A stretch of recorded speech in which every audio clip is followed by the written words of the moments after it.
manifestation and not creation, is the word of science today. And the Hindu is only glad that what he has been cherishing in his bosom for ages is going to be taught in more forcible language and with further light from the latest conclusions of science. Descend we now from the aspirations of philosophy to the religion of the ignorant. The tree is known by its fruits.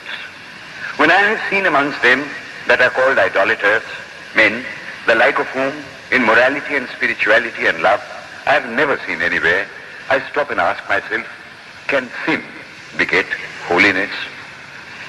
Superstition is a great enemy of man, but bigotry is worse. Why does a Christian go to church? Why is the cross holy?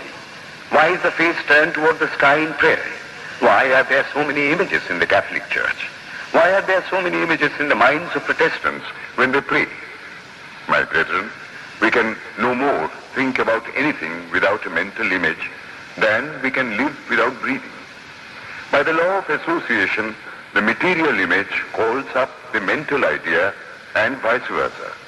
This is why the Hindu uses an external symbol when he worships. He will tell you it helps to keep his mind fixed on the being to whom he prays. After all, how much does omnipresence mean to almost the whole world? It stands merely as a word, a symbol. Has God superficial area? If not, when we repeat that word omnipresent, we think of the extended sky or of space. That is all.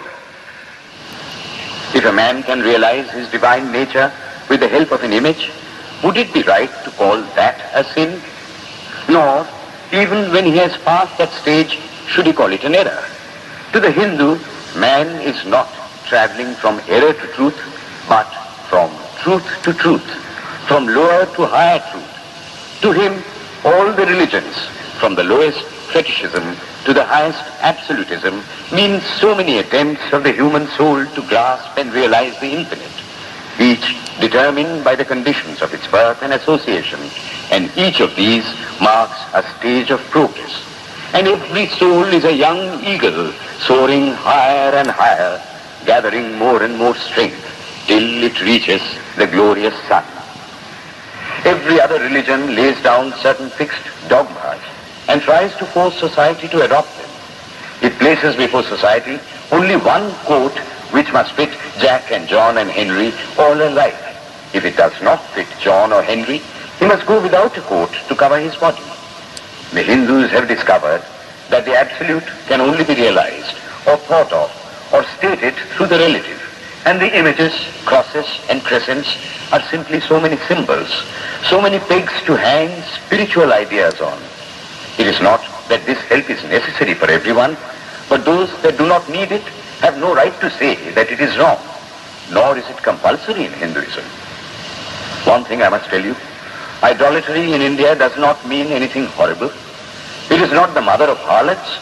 On the other hand, it is the attempt of undeveloped minds to grasp high spiritual truths.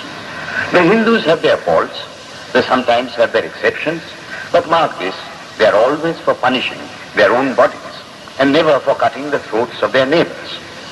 If the Hindu fanatic burns himself on the fire, he never lights the fire of inquisition.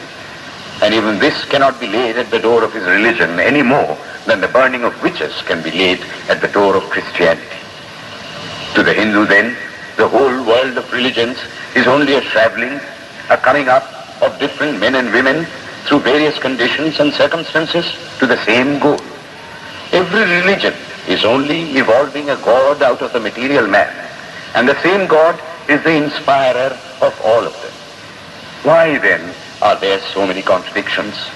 They are only apparent, says the Hindu. The contradictions come from the same truth, adapting itself to the varying circumstances of different natures. It is the same light coming through glasses of different colors, and these little variations are necessary for purposes of adaptation.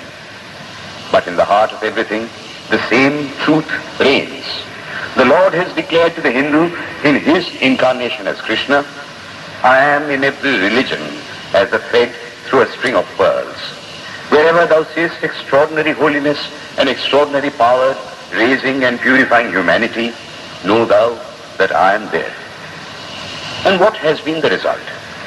I challenge the world to find throughout the whole system of Sanskrit philosophy any such expression as that the Hindu alone will be saved and not others.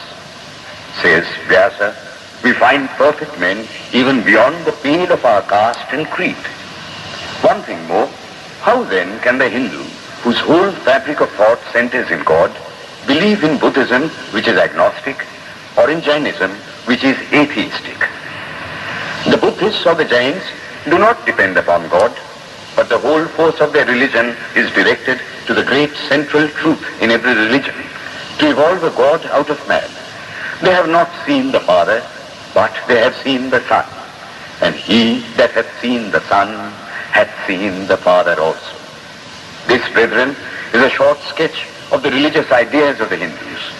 The Hindu may have failed to carry out all his plans, but if there is ever to be a universal religion, it must be one which will have no location in place or time, which will be infinite like the God it will preach, and whose sun will shine upon the followers of Krishna and of Christ, on saints and sinners alike, which will not be Brahminic or Buddhistic, Christian or Mohammedan, but the sum total of all these, and still have infinite space for development, which in its Catholicity will embrace in infinite arms and find a place for every human being, from the lowest groveling savage, not far removed from the brute, to the highest man towering by the virtues of his head and heart almost above humanity. It will be a religion which will have no place for persecution or intolerance in its polity, which will recognize divinity in every man and woman, and whose whole scope, whose whole force will be centered in aiding humanity to realize its own true divine nature. May he, who is the Brahma of the Hindus, the Ahura Mazda of the Zoroastrians, the Buddha of the Buddhists, the Jehovah of the Jews, the Father in heaven of the Christians, give strength to you to carry out your noble idea. The star arose in the east. It traveled steadily towards the west, sometimes dimmed and sometimes effulgent, till it made a circuit of the world, and now it is again rising on the very horizon of the east, the borders of the sun pole, 1,000-fold more effulgent than it ever was before.